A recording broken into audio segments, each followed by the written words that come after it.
దైవజనులుగా దేవునికి గొప్ప జనాన్ని సమకూర్చినటువంటి దేవుని పిల్లలుగా వారు ఇక్కడ స్థిరపడడానికి దేవుడు వారిని ఇక్కడ తీసుకొచ్చినటువంటి వీరి జీవితాల్లోంచి కొన్ని అద్భుతమైనటువంటి సత్యాలు మనం తెలుసుకోవడానికి దేవుడు మనకు సహాయం చేయను గాక. ఈ సందర్భముగా బైబిల్ గ్రంథంలో నుంచి పాత నిబంధనలో నుంచి ఒక కుటుంబాన్ని, కొత్త నిబంధనలో నుంచి ఒక కుటుంబాన్ని జ్ఞాపకం చేసుకుందాం.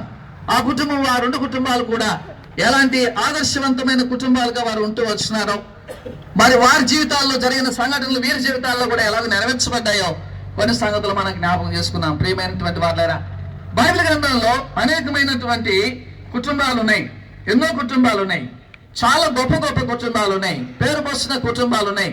అయితే భార్యాభర్తలు ఇద్దరు కూడా గుర్తింపబడిన వారుగాను, సమాన స్థాయిలో ఉండేటువంటి వారుగాను, సమతూకము కలిగినటువంటి వారుగాను, సమతుల్యము కలిగినటువంటి వారుగాను, పరిచర్యలో సహాయకారులుగాను, ఒకరితో ఒకరు ఏకీభవించి దేవుని పని సంపూర్ణం చేసి దేవుని మహిమపరిచినటువంటి కుటుంబాలు చాలా ఫ్యూ ఉన్నాయి, కొన్నే ఉన్నాయి.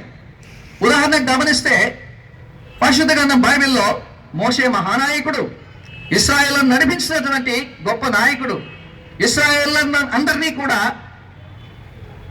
ఐగుప్తు దేశంలో నుంచి బయటకు తీసి కనాను దేశాన్ని తీసుకుపోవడానికి అరణ్య మార్గాన్ని నడిపించినటువంటి మహా ఓర్పు కలిగినటువంటి, నేర్పు కలిగినటువంటి, దేవుని చేత ఏర్పరచబడినటువంటి దైవజనుడు. అయితే మోషే గురించి మహాగా రాయబడింది కానీ మోషే భార్య గురించి కానీ మోషే కుటుంబం గురించి కానీ బైబిల్లో మనకు రాయబడింది చాలా తక్కువ. వాళ్ళ పరిచయం గురించి రాయబడింది చాలా తక్కువ. ప్రియమైనటువంటి వారులారా, అలా మనం చూస్తాం. మనము మరో దైవజనుడు చూడగలం, యోబు గొప్ప యథార్థపరుడు, నీతిపరుడు, ఐశ్వర్యవంతుడైనటువంటి వాడు, చాలా గొప్ప దైవజనుడు. దేవుడు నియమించినటువంటి శ్రమలను అనుభవించి దేవునికి మహిమ తీసుకొచ్చినటువంటి గొప్ప దైవజనుడని బైబిల్ గ్రంథంలో రాయబడింది. అయితే తన భార్య గురించి ఏం సాక్ష్యం పడింది? చాలా బలహీనురాలై శ్రమలను ఎదుర్కొనలేక దేవుని దూషించి మరణము కమ్మని చెప్పినటువంటి ఒక భార్య మిగిలిపోయింది. తన కుటుంబాన్ని గురించి ఏమి గొప్పగా బైబిల్లో రాయబడలేదు. ప్రేమైనటువంటి వారులారా, సమతుల్యము కలిగినటువంటి స్థాయిలో భార్యాభర్తలకు ఇద్దరుగా లేనట్టుగా మనం చూస్తూ ఉన్నాం. మరి అంత మాత్రమే కాదు, దావీదు రాజును మనం చూడగలం. దావీదును దేవుడు గొర్రెల కాపరిగా ఉన్నటువంటి దావీదును దేవుడు గొప్ప రాజుగా చేశాడు. అనేక మంది భార్యలను ఇచ్చాడు, సంతానాన్ని ఇచ్చాడు, మహారాజుగా వెలిగాడు. 40 సంవత్సరాలు దేవుని యొక్క చిత్తములో రాజ్యాన్ని పరిపాలించినటువంటి గొప్ప దైవజనుడు ఆయన, భక్తుడు ఆయన. అయితే ఆయన భార్యల గురించి ఏమీ రాయబడలేదు.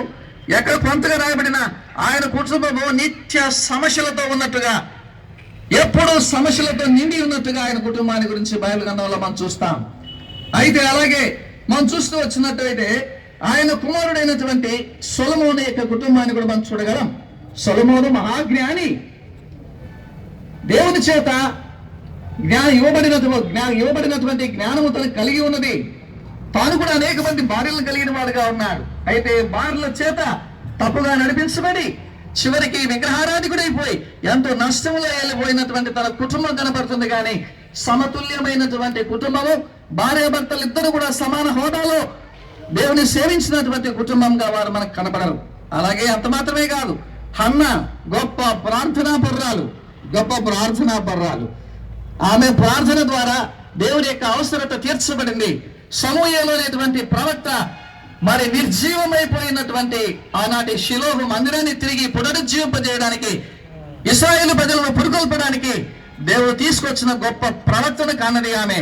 అయితే భర్త అయినటువంటి ఎల్కానాను గురించి బైబిల్ గ్రంథంలో రాయబడింది బహుస్వల్పము. ఆయన పరిచయం గురించి ఏమాత్రము మరి రాయబడలేదు. ప్రియమైనటువంటి వాటారా, ఇలాగను మనం చూస్తూ వస్తే బైబిల్ గ్రంథంలో చాలా కుటుంబాలు మనం చూడగలం. కానీ భార్యాభర్తలు ఇద్దరు కూడా సమతుల్యమైనటువంటి విధానంలో, సరైనటువంటి విధానంలో వారిద్దరూ కూడా దేవుని పరిచర్యలో నింపబడిన వారై, దేవుని పరిచర్యకు సహకరించుకున్నటువంటి వారై, దేవుడు చెప్పినటువంటి ఉద్దేశాన్ని నెరవేర్చినటువంటి భార్యాభర్తలు ఇద్దరు 2 కుటుంబాలు మాత్రం మనం చూద్దాం. 2 కుటుంబాలే, చాలా కుటుంబాలు ఉన్నాయి. మరి ఈ కుటుంబాలని దేవుని చిత్తాన్ని సంపూర్ణంగా నెరవేర్చినట్టుగా కనపడలేదు. కానీ పాత నిబంధనలో ఒక కుటుంబాన్ని మనకు జ్ఞాపకం చేసుకుంటాం. చూడండి, ఆదికాండము 7వ అధ్యాయం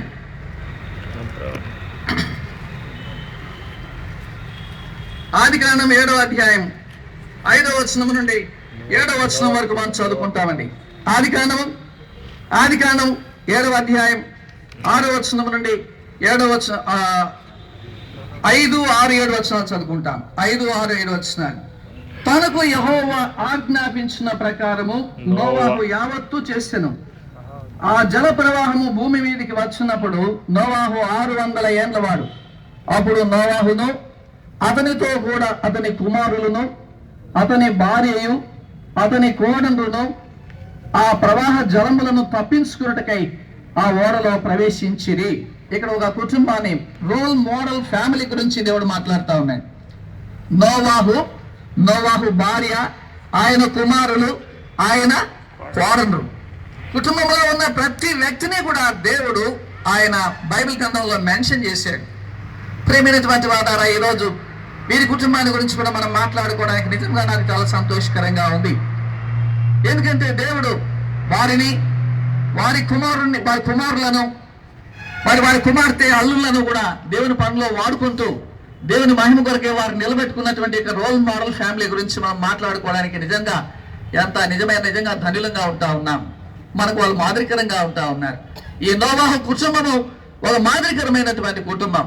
వారందరూ కూడా జల ప్రవాహ కాలంలో, దేవుని యొక్క తీర్పు భూమి మీదకి వచ్చినటువంటి కాలంలో వారు తీర్పులో నుండి తప్పించుకొని దేవుని యొక్క చిత్తాన్ని నెరవేర్చి వారిలో ప్రవేశించి మరి అనేకులకు మరి రాబో తరానికి అంతటికీ మాదిరికరంగా ఉండేటువంటి ఒక కుటుంబంగా ఉన్నట్టుగా మనం బైబిల్ గ్రంథంలో చూస్తూ ఉంటా ఉన్నాం.